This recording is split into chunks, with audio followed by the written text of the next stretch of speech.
Nearly 20 years on the biggest stages in darts, 12 ranking titles, 1 major trophy, a Premier League final. And then, in a podcast recorded in the last week of July 2026, Joe Cullen said something that most professional sportsmen carry to the grave. He said he could list 100 things he would rather be doing. Not 100 hobbies for a quiet Sunday. 100 things he would rather do than the job that made his name. Within a day, the story had traveled across 3 countries and 4 languages, all of it built around the same question: whether the men who throw darts for a living secretly cannot stand it. The honest answer is stranger than the headline, and it barely involves darts at all. Cullen was not the first player to say this out loud. The last one to try it was the world number 1, and what happened to him afterwards explains why almost nobody else does. Start with what Cullen actually said, because the reporting flattened it. The setting was a darts podcast called Tops and Tails, hosted by the PDC referee Hugh Ware.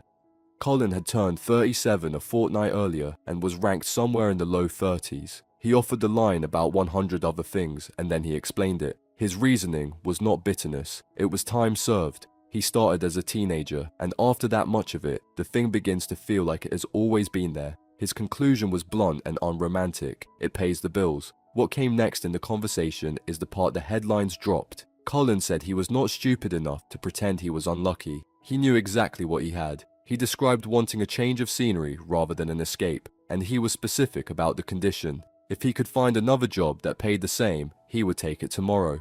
Then he explained why he has not. He and his wife have had the conversation more than once over the years. Her answer, by his own account, is the simple one: stop playing. His answer is the one every professional understands. Walking away is easy. Walking back is close to impossible. There are sponsors involved, and contracts and obligations that do not dissolve because a man had a bad month in Hildesheim. Quitting on a whim, he said, would be stupid, and here is the detail that undermines the whole tabloid framing. In the same conversation, Cullen said he does not want to be one of those players who quietly fades out and is never heard from again. He said the only person who can fix his form is himself. That is not a man who hates his job. That is a man who is tired of it and refuses to lose it. None of this arrived from nowhere either. Cullen has been saying versions of this for 6 years. Back in 2020, during the lockdown season, he told Sky Sports something remarkably similar. He said he would rather spend an hour practicing snooker than an hour practicing darts. His reasoning was purely financial. Snooker would never pay him. Darts would. In the same interview, he admitted he had never been as dedicated as the other players on tour, and that the reputation attached to him was a man who promised great things and delivered fewer of them. In November of 2025, he went further with online darts. Asked about his relationship with the sport, he said the thing he valued was the social side of it. Not the competition, not the winning, the company. There was also a night at Alexandra Palace in December of 2024 that fits the pattern. Cullen had just whitewashed Wessel Nyman 3-0. He gave clipped, minimal answers to Sky Sports, then walked out of his press conference before it finished, saying he had not been shown respect by the media or the bookmakers. A man who had just won was in no mood to perform gratitude about it. Put those 3 moments in order, and the ranking table tells the same story. Inside the top 16 in 2022, the year he won the Masters and reached a Premier League final, 23rd by the end of 2024, 35th by 2025, hovering around 31st and 34th through 2026. That is not a collapse. A collapse would be easier to explain. That is a slow decline over 4 years, which is a far harder thing to arrest because there is never a single week where the problem announces itself. So the question stops being about one man from Bradford and becomes a question about the tour he plays on. The clearest evidence sits in April of 2025, and it involves the best player in the world. Luke Humphries had just beaten Dirk van Duijvenbode at the International Darts Open, 6-1. He was the world number 1 and the world champion, beaten to the sports headlines only by a teenager from Warrington. Standing in front of the Sky Sports camera, he said he felt nothing at all. Not nerves, not relief, nothing. He described being on stage in an emotionless state and called it weird, and then he said the sentence that detonated. It's just too much darts. He was careful about it. He said the problem was not that he did not want to be there. The problem was that being there had started to feel like a chore. He said he needed a break, and he said the schedule was not good for his mental state. In March alone, he had played 19 matches. His calendar that spring stacked the European Tour on top of the Players' Championship, on top of the World Series, on top of Premier League night, and he had gone from a Thursday in Berlin to an event in a different country with barely a night in his own bed. Humphries lost in the semi-finals that weekend, and then the response arrived. Not from the PDC, from the fans. A section of the darts audience looked at a man earning life-changing money and told him to be grateful. They pointed at the prize funds. They told him that flying around Europe for a living was not a hardship worth complaining about. 2 days later, Humphries posted his reply, and it deserves to be read carefully because it is the most revealing thing any darts player has said about this subject in a decade. He wrote that it would be the last time he ever confessed his real feelings publicly. He said nothing he does is ever good enough for anybody, and then he added the line that closes the door. Nobody should complain, he said, when players start giving robotic answers in interviews instead of the truth. That is a world number one publicly announcing that he has learned to lie. He was not alone in the sentiment, which makes the punishment stranger still. Luke Littler, sitting at the top of the Premier League table, said he agreed completely. Littler described the reality of it in practical terms, the trains and the direct flight and the connecting flights out to places like Riesa, and then the journey home again. Gerwyn Price, a former world champion, posted after losing in Germany that weekend that he was gutted about the defeat and delighted to be going home. 3 words followed: too much darts. 3 of the biggest names in the sport, inside 48 hours, saying the same thing. One of them was told to shut up and did, which brings us to travel, because travel is where the resentment actually lives. Gary Anderson is a 2-time world champion and one of the most gifted players ever to hold a set of darts. He is also the tour's most reliable witness on this subject because he has never once pretended to enjoy the logistics. In the spring of 2026, speaking to Online Darts at a floor event in Taunton, Anderson explained why he had been missing European Tour weekends. Part of it was other commitments. The rest was Poland. He had queued at customs for 3.5 hours. By his own description, he lost the plot after that. Travelling is hard enough, he said, without standing in a line for that long. Then he issued the only kind of threat a player in his position can make. If it happens again, nobody will see him there. For context on that number, 3.5 hours at a border is longer than most of Anderson's matches have lasted across his entire career. It is longer than the flight that got him there, and yet Anderson is also the man who gives the calmest, least dramatic account of the whole business anyone has offered.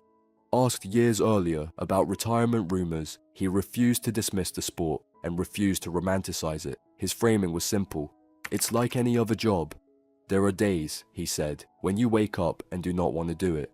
That happens to everyone on the planet, and then he added the part that matters. He still enjoys playing. That single quote does more work than every headline written about Cullen, because the sport keeps being described in 2 settings only. Either a player loves darts, or a player is secretly miserable. Anderson describes the third option, which is the one that actually applies to most working adults on Earth. It is a job. Some mornings are bad, the job is still good. Some players, though, do reach the end of it, and those cases look nothing like Cullen's. Adrian Lewis won the world title in 2011 and won it again in 2012. He played his last professional event in March of 2023 and announced the break that April. His statement said that after more than 20 years he needed a break from the professional circuit, and for a while that was all anyone knew.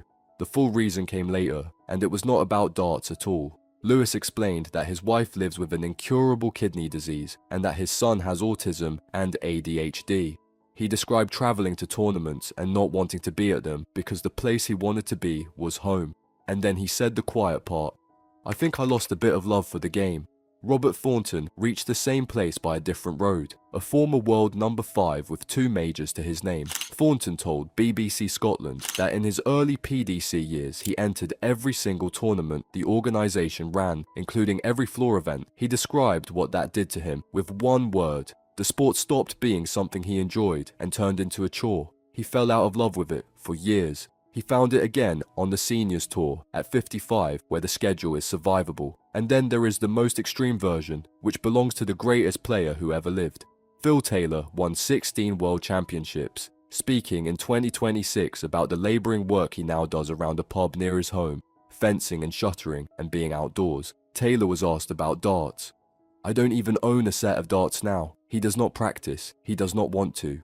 16 world titles, and the arrows are gone from the house entirely. There is one more category here, and it needs separating from the others carefully because the press routinely files it under the same heading and it does not belong there. Rob Cross won the World Championship on his debut in 2018. Years later, at Alexandra Palace, he spoke publicly for the first time about having been low in life and about feeling too guilty to say so. He described stopping his medication before the tournament and deciding he was better off being on speaking terms with the person inside him. It was, he said, the first interview in which he had ever admitted any of it. Then Cross drew the line that the coverage keeps erasing. His problems, he said, were not caused by darts. He would have had them without darts. He called that the important part, and he was right. Nathan Aspinall belongs in this category too, twice over. He is the most prominent modern case of dartitis, the condition where a player physically cannot release the dart. Aspinall described it arriving out of nowhere, described being unable to let go, and described what it actually is underneath. The fear of missing. Somewhere at the back of the skull, a voice insisting the dart will not land, and the arm obeying it. He has spoken about ending up in tears and about destroying a hand dryer in a toilet after a defeat. At the World Match Play in 2026, in the middle of a run of personal difficulty at home, Aspinall put the professional's dilemma more precisely than anyone. Everybody has things going on, he said. He simply cannot hide because he is on television trying to play darts. That is the distinction the headlines refuse to make. A player can be in genuine distress and still love the sport that exposes him. Those are two separate facts, and collapsing them into one is how you end up with a story about darts, players hating darts. Now, the money. Because Cullen's line about paying the bills is only remarkable when a top 30 player says it. Further down the order of merit, it stops being a complaint and becomes arithmetic. A Standard Players' Championship in 2026 carries a total prize fund of £150,000, up from £125,000 the year before. Losing in the last 64 pays £1,250. Losing in the last 32 pays £2,000. Those are real increases, and the PDC deserves the credit for them. Across the whole of 2026, the organisation put an extra £7 million into its events. The figures still sound better than they spend because the deductions start immediately. 2% of all prize money goes to the Players Association as a levy. Most players pay a manager a percentage on top of that. Then come the flights, the hotels, the food, and the entry costs, almost all of it paid up front and out of pocket, and mostly on budget airlines to keep the total survivable. One writer with long experience of the tour laid out a typical week in May. A Premier League night on Thursday, then a flight to Prague for a European tour event, then Budapest for an exhibition on the Tuesday, then London for another Premier League night, then Stuttgart for another European tour weekend. That is 1 week, not a season. The same writer offered an observation about the state of the profession that should be better known than it is. If every single tour card holder were asked whether they pay into a pension scheme, he would be surprised if as many as 10 said yes. 10 out of 128. Against that sits the strongest argument the sport has. At the World Championship in 2026, the field expanded to 128 players, and every single one of them was guaranteed £15,000 for turning up. The winner took £1 million. 3 years earlier, the entire tournament was worth £2.5 million. The money in darts is moving upwards fast, and nobody serious disputes it. What has not changed is the shape of the year underneath the World Championship. The broader estimate is that players outside the world's top 100 generally cannot live on PDC prize money alone, and the job security underneath that is thinner still. Only the top 64 on the order of merit keep their tour cards automatically. Everyone else goes back to Q school, where hundreds of players compete for a handful of places, and where a career can end across 4 days in January. The clearest illustration of that flaw qualified for the World Championship in 2026. David Davies, an NHS area manager from Denbigh in North Wales, came through the qualifying tournament while holding a full-time job. He played the Challenge Tour on annual leave, took unpaid weeks where he had to, and described the actual cost of it plainly. When he needed leave for an ordinary family holiday, there was none left because darts had eaten all of it. Cullen himself worked as a postman before quitting to chase this full-time. Johnny Clayton kept his plastering job with Carmarthenshire County Council until 2022 and only gave it up after banking £500,000 in a single season of 4 televised majors because letting go of the trowel felt like too big a risk even then. So set the headline against the evidence, and the verdict is clear enough. No, most darts professionals do not hate their job. What the record actually shows is narrower and more human than that.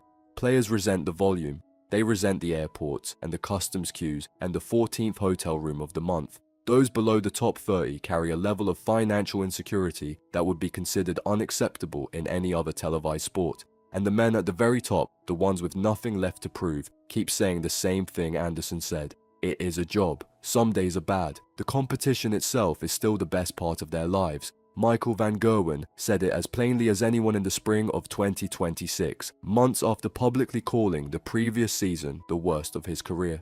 Speaking about his future, he said the day he can no longer compete at the highest level is the day he will think about it. Until then, 4 words. Right now, I love it.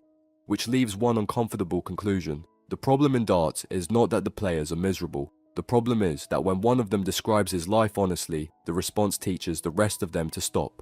Cullen said he could name 100 things he would rather do, and the sport turned it into a scandal. Humphries said he felt nothing on stage and was told to be grateful, and announced he would answer like a robot from then on. The next player who feels that way will have watched both of those things happen. He will keep it to himself, and the tour will look happier than it is. So the real question is not whether these men love darts. It is what the audience does the next time one of them tells the truth.